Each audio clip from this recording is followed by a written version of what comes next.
Why should we be prevented from advancement in nuclear technology?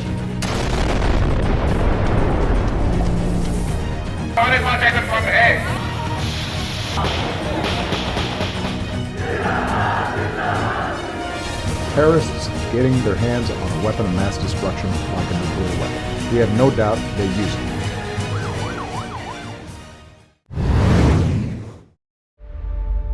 The US Chairman of the Joint Chiefs of Staff, General Mark Milley, has stated that the US withdrawal from Afghanistan and the subsequent takeover by the Taliban has increased the risk to regional stability and the security of Pakistan's nuclear arsenal. This is not the first time that Pakistan's control of its nuclear program has been questioned.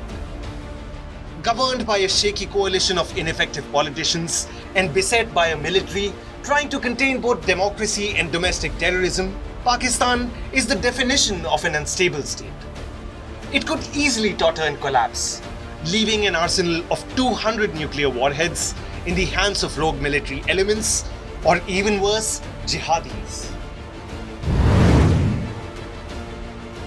28 May 1998, Pakistan conducted its first nuclear tests.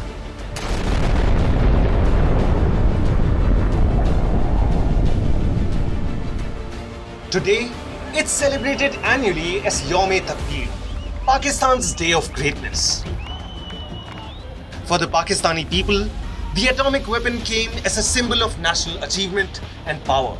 Instead, it brought crippling sanctions and condemnation. Pakistan became a pariah state. At home, Pakistan paid for its tryst with fanaticism. It sees itself as the only nation created in the name of Islam. And Pakistan's nuclear weapons are often called the Islamic bombs. Pakistan's civil society stands fractured with massive support for Islamic extremism. The armed forces, recognized as the only effective institutions in the country, have become increasingly radicalized. Most of its generals began their careers during Zia-ul-Haq's push for Pakistan's Islamization. Highly trained Pakistani army officers, both serving and retired, have been known for their sympathies for extremist ideologies. They have also volunteered their expertise in Afghanistan. The premier intelligence agency ISI has fostered extremist outfits, some of whom have now turned upon Pakistan itself. The country has seen over 63,000 deaths at the hand of extremists. Even today, Pakistan's restive northwest is overrun by the Tehreek-e-Taliban Pakistan. These elements have been further galvanized by the success of the Taliban in Afghanistan. Pakistan's nuclear program has also gained notoriety. Hailed as heroes in Pakistan, its leaders, such as Dr. A.Q. Khan, sold nuclear technology to states like North Korea, Iran, and Libya.